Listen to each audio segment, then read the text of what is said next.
बिस्मिल्लाहिर्रहमानिर्रहीम। अस्सलामुअलैकुम। ये हैं आलू के पकोड़े, बहुत ही क्रिस्पी और बहुत ही मज़ेदार ये बन के तैयार हुए हैं, आप देख सकते हैं। तो चलें इसे बनाते हैं। इसके लिए हमें आलू लेना है और इसे छील कर साफ़ कर लें और फिर इसे हमें एक स्लाइसर की मदद से इस तरह स्लाइस में काट लेना है। आप चाहें तो चाकू की मदद से भी इसे काटा जा सकता है। तो हमें इस तरह इसे पतले स्लाइसेस में काट लेना है। अब यहाँ हम लेंगे बेसन, ये 1.5 कप लिया है हमने। बेसन को लेकर छान लें। छानने से क्या होता है कि इसके जितनी भी गुठलियाँ वगैरह हैं वो अलग हो जाती हैं और जब हम इसका बैटर बनाएंगे तो वो गुठलियाँ उसमें नहीं होंगे, लम्स के बग़ैर बनेगा वो और हमारा बैटर बहुत अच्छा बन के तैयार होगा। तो हमेशा जब भी बेसन लें उसे इस तरह छान के लें। यहाँ हमने बेसन को छान लिया। अब इसमें हम कुछ मसाले मिलाएंगे। सबसे पहले तो हमें इसमें मिलाना है बेकिंग पाउडर। ये हमने 1 टीस्पून लिया है। बेकिंग पाउडर मिलाने के बाद अब हम इसमें नमक डालेंगे, हस्बे ज़ायक़ा नमक डाल लें और फिर इसमें लाल मिर्च पाउडर जाएगा 1 टीस्पून और फिर इसमें हम हल्दी पाउडर डालेंगे आधा टीस्पून। ज़ीरा साबुत लें और ये हमें 1 टीस्पून लेना है। अजवाइन इसमें डालेंगे हम, ये भी 1 टीस्पून ले लें और इसमें मिला दें। तमाम मसालों को बेसन के साथ अच्छी तरह हमें मिला देना है। किसी विस्क की मदद से आप इसे अच्छी तरह मिला लें ताकि बेसन में ये अच्छी तरह मिक्स हो जाए। इसमें हम हरी मिर्चें डालेंगे, तो थोड़ी हरी मिर्चें काट लें बारीक और वो डाल दें। हरा धनिया जो है बारीक काट के हमें इसमें मिला देना है। तमाम मसालों को अच्छी तरह मिक्स कर लें। अब थोड़ा थोड़ा पानी डाल के हमें इसे बैटर की तरह बनाना है। तो शुरू में जो है एक साथ पानी नहीं डालें, इससे क्या होगा कि हमारा बैटर पतला हो सकता है। तो थोड़ा थोड़ा हम पानी डाल के इसे मिक्स करते जाएंगे और फिर जो है हमें जो बैटर तैयार करना है वो बहुत ज़्यादा गाढ़ा नहीं होना चाहिए और बहुत ज़्यादा पतला भी नहीं होना चाहिए। तो ये अभी गाढ़ा है, इसमें मज़ीद पानी डालेंगे। बैटर इतना पतला हो कि बस आलू में जो है उसकी एक पतली सी लेयर चढ़नी चाहिए। तो ये हम आपको दिखा रहे हैं कि बैटर कितना पतला होना चाहिए। ये देखें गिर रहा है तो तमाम बेसन में ये मिक्स होता जा रहा है, यानी कि एक जगह इकट्ठा नहीं हो रहा। गिरने के बाद ये मिक्स हो जा रहा है बेसन में।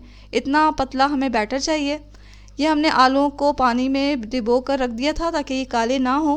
तो अगर आपको कुछ देर आलूओं को रखना हो काटने के बाद तो आप पानी में भिगो कर रखें। पानी में भिगोने से ये काले नहीं पड़ते। अब हम इसे निकाल लेंगे किसी प्लेट में और ये हमारा बैटर तैयार है। एक आलू का स्लाइस लें, उसे बैटर में डिप करें, डिप करके इसे बैटर से निकालें और फिर हम इसे गरम तेल में डालते जाएंगे। तेल को बहुत ज़्यादा गरम नहीं करना, मीडियम टू लो फ्लेम पर हमें थोड़ा ही गरम करना है। तो ज़्यादा गरम करने से क्या होगा कि हमारे जो पकोड़े हैं वो जाते ही जल जाएंगे। तो इतना गरम करें इसे कि जब हम इसमें अपने पकोड़े डालें तो वो नीचे डालने के बाद थोड़ी देर में ऊपर आ जाए। इतना गर्म होना चाहिए हमारा तेल। तो यहाँ हम एक एक करके पैन की गुंजाइश के मुताबिक इसमें आलू के पकोड़े डालते जाएंगे। कुछ देर आप मीडियम टू लो फ्लेम पर इसे पकने दें, फिर इसे पलट लें। दोनों तरफ से इसे हमें गोल्डन करना है। तो ये देखें कितने क्रिस्पी बन रहे हैं हमारे पकोड़े और कितने फूले फूले नज़र आ रहे हैं आपको। तो कितने परफेक्ट बन रहे हैं। बहुत जल्दी इसे तलने की कोशिश नहीं करें, इससे क्या होगा कि आलू कच्चे रह जाएंगे और इसकी जो ऊपरी सतह है वो काली हो जाएगी। तो मीडियम टू लो फ्लेम पर ही हमें इसे आहिस्ता आहिस्ता तलना है। दोनों तरफ से ये जब गोल्डन हो गए तो हमने इसे छलनी से छान के निकाल लिया है। अब इसी तरह हम बाकी तमाम आलूओं के स्लाइसेस को बेसन के बैटर में डिप कर करके गरम तेल में डालते जाएंगे। एक तरफ से जब ये थोड़े पक जाएंगे तो फिर हम इन्हें पलट देंगे।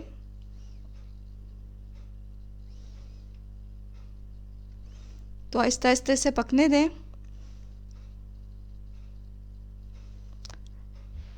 एक साथ बहुत सारे आलू पैन में नहीं डालें, इससे क्या होता है कि ये आपस में चिपक जाते हैं। तो पैन की गुंजाइश के मुताबिक ही इसमें आलू के स्लाइसेस डालें। बैटर में डिप करके। एक तरफ से गोल्डन हो गया तो इसे पलट दें, दूसरी तरफ से भी गोल्डन करके हम इन्हें निकाल लेंगे तेल से अच्छी तरह छान कर, और फिर इन्हें निकालें किसी किचन टॉवल पे, ताकि जो एक्स्ट्रा तेल हो उसमें किचन टॉवल में जज़्ब हो जाए। तो ये लीजिए तमाम आलू जो है हमारे गोल्डन ब्राउन हो गए, तो हम इन्हें निकाल लेंगे। चंद चीज़ों को आप मद्देनज़र रखें तो ये आलू के पकोड़े बहुत अच्छे बनते हैं। एक तो ये कि इसका बैटर आप परफेक्ट बनाएं, दूसरा ये कि तेल बहुत ज़्यादा गर्म नहीं होना चाहिए ताकि हमारे आलू जो हैं वो अंदर तक पकें। इसे हम पेश कर सकते हैं चटनियों के साथ, तो किसी भी चटनी के साथ या केचप के साथ इसे पेश करें। बहुत ही मज़ेदार और बहुत ही परफेक्ट ये आलू के पकोड़े तैयार हुए हैं। इन्हें ज़रूर ट्राई करें, आपको आपकी फैमिली को ये बहुत पसंद आने वाले हैं। ज़रूर ट्राई करें इस रेसिपी को, और ये रेसिपी अगर आपको अच्छी लग रही है तो वीडियो के नीचे जो लाइक का बटन होता है उसे दबा दें। इस चैनल पे अगर आप नए हैं या चैनल को आपने अभी तक सब्सक्राइब नहीं किया तो जल्दी से सब्सक्राइब कर लें। दुआओं में हमेशा याद रखें। इसके साथ ही अल्लाह हाफ़िज़।